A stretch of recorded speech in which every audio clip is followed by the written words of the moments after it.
Fala pessoal do nono ano, tudo bem? Como é que vocês estão? Espero que estejam se cuidando. Hoje a gente vai falar continuar falando de Europa, né? Nesse segundo capítulo a gente vem falando sobre aspectos naturais da Europa. Nós falamos de relevo, hidrografia, falamos de clima, vegetação e hoje, para finalizar, a gente vai falar sobre recursos naturais e fontes de energia. Isso falando de Europa. A gente vai falar sobre recursos naturais. O que são recursos naturais? São todos os bens encontrados na natureza e que podem ser utilizados para a sobrevivência e o bem-estar da sociedade humana. Aí você tem a água, o solo, a vegetação, o petróleo, o carvão, tudo isso é recurso natural. Só que alguns dos recursos naturais são empregados como fonte de energia, fonte energética. E a Europa faz muito isso. Quando eu falo Europa, eu não estou dizendo que somente a Europa faz, é porque o nosso assunto é Europa. Mas o mundo inteiro trabalha com fontes energéticas, algumas poluidoras e outras não. Mas a priori aí, recursos naturais são esses bens que nós encontramos na natureza. E quando a gente falar de recursos naturais e fontes de energia a partir de agora, a gente vai estar falando em relação ao continente europeu. Para começar aí, pessoal, a gente vai falar sobre fontes de energia não renováveis. Essas fontes são aquelas que demoram muitos anos, muito tempo para se renovar na natureza. Por isso são consideradas não renováveis, tá? E a gente sabe que na Europa elas foram utilizadas de uma forma muito mais intensa no período de Revolução Industrial. A Revolução Industrial que ocorreu no século XVIII na Europa, mais precisamente ali na Inglaterra, e que tinha como principal fonte energética uma dessas fontes não renováveis, o carvão, que é o que a gente vai falar agora. Logo de cara aí, a primeira fonte é o carvão, né? Na Europa a gente pode encontrar diversas jazidas de carvão, até porque a gente sabe que lá se iniciou a primeira revolução industrial e que tinha o carvão como principal fonte energética. E aí você tem ali a região do Vale do Rio Ruhr, né, na porção ocidental da Alemanha, a região da Alsácia-Lorena, que foi uma região bem importante na Primeira Guerra Mundial, uma região disputada, porque tinha uma bacia carbonífera muito grande, tinha muito carvão, então era rica. Fica na fronteira ali da França com a Alemanha. E tem a região também da Silésia, na Polônia, e algumas regiões do Reino Unido, como eu falei para vocês, na Inglaterra, no Reino Unido, que surgiu a industrialização. E um dos motivos do Reino Unido se tornar um país pioneiro na industrialização foi exatamente conter aí várias jazidas de carvão mineral. No século XVIII, o uso do carvão mineral nas indústrias, né, lá na Europa, e nas usinas de energia elétrica também, era bem intenso. A gente estava vivendo aí no século XVIII o período de Revolução Industrial. O recurso na Europa foi e ainda é abundante, embora o carvão tenha perdido muito a sua importância comercial, mas foi muito importante principalmente nesse século XVIII com a industrialização. Só que a queima do carvão ele vai gerar energia, claro, mas é uma fonte energética muito poluidora. Emitem muitos gases que são prejudiciais ao efeito estufa. E aí acabam formando, por exemplo, chuvas ácidas, né, que são prejudiciais à população, às vegetações, às plantações, aos rios. Então isso pode atrapalhar bastante. Como a Europa é um continente bem desenvolvido, com muitas indústrias, polui bastante, né? Porque ainda usa várias fontes energéticas não renováveis. E aí acaba que, de repente, por exemplo, a chuva ácida, no caso que eu citei, acaba que ela ocorre, ela se origina em um país que polui bastante, mas acaba que chove, acontece, né?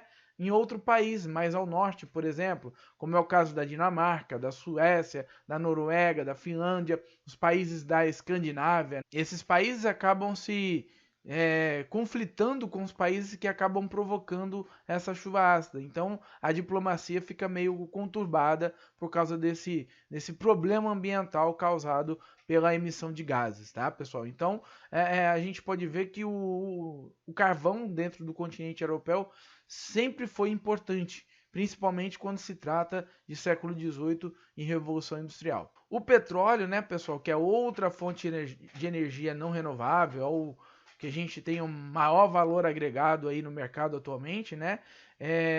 Em média, 77% da demanda energética da Europa vem de combustíveis fósseis. Como a gente falou, né? O carvão, agora a gente está falando do petróleo, né? E tem também o gás natural. Só que grande parte da Europa depende de importação desse petróleo. E aí o que acontece? Dentro da União Europeia, né, quase 86% do petróleo necessário para atender a demanda vem de países fora do bloco. Vem de países que não estão inseridos dentro do bloco da União Europeia. Isso gera uma questão geopolítica importante, porque, por exemplo, a Rússia, que é grande fornecedora de petróleo e também de gás natural, não faz parte do bloco.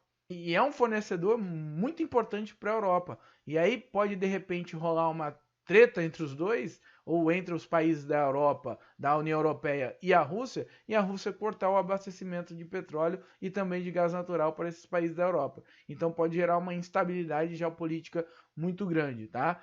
E aí, pessoal, para reduzir essa dependência de petróleo e também diminuir as emissões de gases poluentes na atmosfera, o que os países europeus fazem? Adotam fontes alternativas de energia, como a eólica, a solar, a geotérmica, mas isso aí vai depender da questão natural dos países, o fator geográfico dos países, então não é tão fácil assim, mas isso ocorre. O gás natural, pessoal, que também é formado pelo mesmo processo do petróleo, tanto é que são retirados juntos. A Rússia também, como eu falei lá no tópico anterior do petróleo, detém uma das maiores reservas globais de gás natural. Então, boa parte do gás natural, até mesmo do petróleo, consumido pela Europa, né, pela parte ocidental da Europa, né, onde fica ali os grandes países da União Europeia, grande parte desse gás natural é cedido pela Rússia. Então, qualquer problema que exista entre Rússia e países da União Europeia pode gerar um corte do recurso. A Rússia envia esses gases, né, o gás natural, através de dutos, gasodutos, que cortam vários países, principalmente países que estão em conflitos com a própria Rússia, como é a Ucrânia. Então, de repente, a Rússia entra aí num conflito com a Ucrânia e a Ucrânia, de repente, corta lá o fornecimento de gás que vem da Rússia até a Europa, até a parte ocidental da Europa. Olha a treta que vai dar no continente. Então, isso aí é uma ameaça constante da paz ali no continente, né? Da geopolítica, interfere diretamente na geopolítica do continente. Aqui do lado direito tem um ranking, né?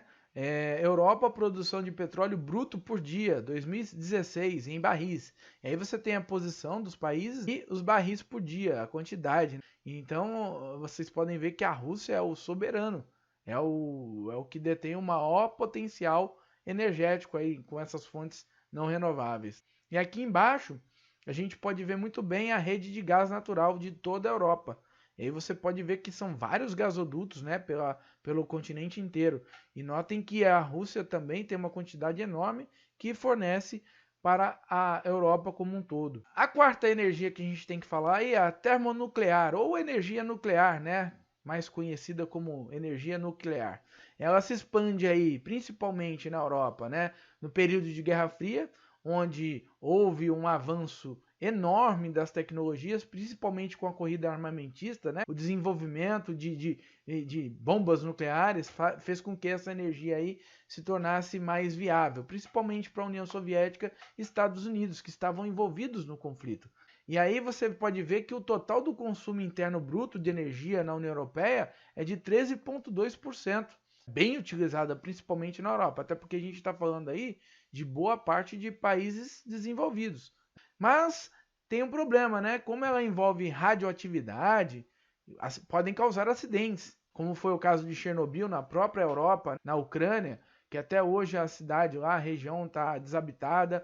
Teve o acidente também saindo um pouquinho da Europa, no Japão, em Fukushima, mais recente, em 2011. Então, acidentes podem ocorrer. E aí, muitos países podem repensar o uso desse tipo de energia, né? Porque pode gerar um acidente catastrófico aí. A França, por exemplo, aí, ó, é o país da Europa com maior potencial instalado. Então a França aí é o país que mais utiliza a energia nuclear na Europa.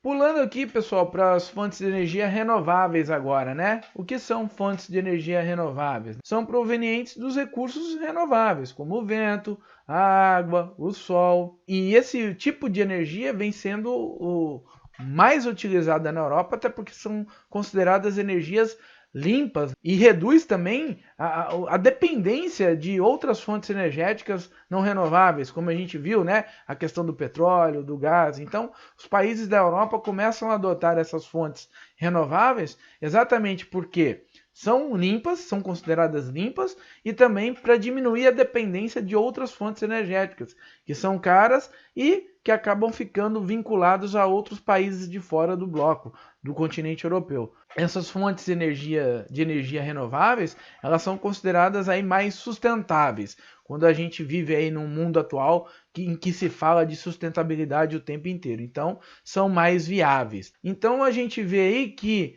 essas fontes energéticas, elas vão ter aí uma condição maior de permanecer disponíveis na natureza para utilização das gerações futuras, porque são fontes que se renovam, não tem um fim, como são as fontes de energia não renováveis. As fontes de energia não renováveis, elas são finitas, elas vão acabar um dia. E dependendo do seu uso constante, esse fim pode estar bem próximo. O que não acontece aí com as fontes de energia renováveis, tá? Que elas podem atender às gerações futuras. Como eu falei, são consideradas limpas. A primeira que a gente pode ver aí é a energia geotérmica. É uma das fontes renováveis de menor impacto econômico e ambiental. Para viabilizar esse tipo de energia, você depende muito da natureza, das condições naturais, e são condições bem específicas. Necessita aí de áreas com vulcões, áreas que tenham aí, por exemplo, grande atividade geotérmica. Então, não é em qualquer lugar que isso vai acontecer. Dois países se destacam nessa produção geotérmica, que são a Itália, que ali você tem 2 vulcões ativos, e a Islândia, que é um país que fica encravado ali no meio do Oceano Atlântico, que tem grande atividade sísmica também. Então, essas duas regiões têm um potencial específico para geração de energia geotérmica. O que acontece? Esse calor que vem do fundo da Terra, das fendas da crosta terrestre, ou das fontes termais também, podem ser empregados diretamente no aquecimento de edifícios e estufas. Mas, como eu falei para vocês, tem que ter uma condição natural bem específica. Não adianta nada você instalar uma usina geotérmica se você não tem a condição natural para realizar esse tipo de trabalho, gerar esse tipo de energia. Aqui a gente tem a energia eólica, né? A energia eólica que vem crescendo nos últimos anos aí na Europa, como o gráfico pode mostrar, né?